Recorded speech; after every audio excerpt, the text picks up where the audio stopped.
Hello, this is Chef John from foodwishes.com with episode 2 in our Stovetop Sous Vide series. This is New York strip steak. Although, I'm sure this will work with any of your favorite steak cuts, or at least that's my theory. So the duck breast sous vide experiment went so well, I decided I wanted to try it for some nice New York strip steak. So here's what I did. You're going to take 2 large New York strip steaks, at least 12 ounces each. And that's very important because we're going to sear these, well, once before, but we're going to sear these before we serve them, and they got to be a certain thickness for that to work. I'll explain more about that later.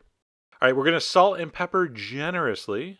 I'm going to put my stainless steel pan on high heat with some grapeseed oil, get it nice and hot, and then do a really brief sear. I mean, a minute per side, that's it. Okay, we're going to sear these again later, like I said, but I just want a little bit of caramelization on the steak before they go in the water bath. I mean, it's going to sit there for like 2.5 hours. So I do want it with that caramelization already attached. Maybe it doesn't make a difference, but to me, that totally makes sense. So I'm going to remove those from the pan, turn off the heat, of course. Don't do anything with the pan. We're going to use that in a minute. I'm going to place the steaks in my heavy-duty freezer Ziploc bag, just like the duck. Tuck it down into the corner as tight as you get it. I'm going to suck out the air with a straw. Okay?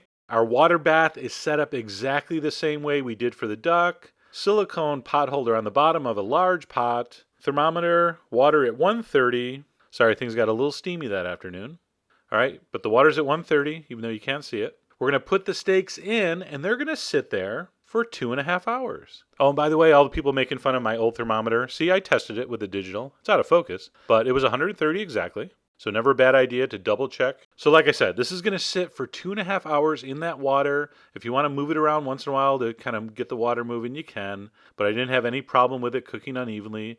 All right, so we got a couple hours. Let's do a nice mushroom sauté for the top. I have what's called clamshell mushrooms. And by the way, did you ever notice with mushrooms, anytime you see the actual Latin name, totally looks poisonous?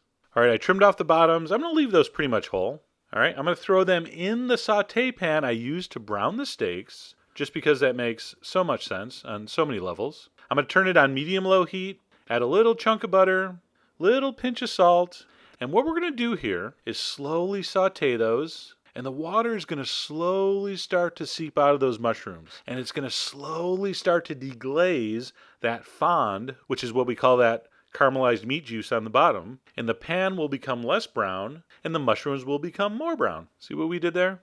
So as soon as the bottom's been deglazed and the mushrooms have softened up a little bit, I'm going to remove and reserve. All right, that took me about 5 minutes. Turn off the heat, just leave the pan as is. We're going to use that again to sear the steaks. So our steaks have been in the water bath at 130 degrees for exactly 2.5 hours. I'm going to pull it out. I'm going to remove the steaks from the bag to a plate. Now you should have a good couple tablespoons of juice left over. Save that. We're going to use that for the final mushroom sauté.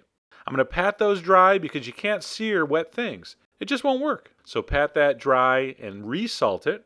We're going to put that same pan back on high heat, as high as it will go. A little bit more grapeseed oil, and we're going to sear those steaks to get a nice crust on them, about 2 minutes per side. Now earlier when I said you need at least 12-ounce steaks to do this, if you're doing these little 8-ounce steaks using that sous vide method, that's still going to work, but then by the time you get that nice crust like that, the middle will have gone from medium rare to medium. So this works better with a nice thick steak. And if you're tempted to skip this step and just eat the steaks, don't.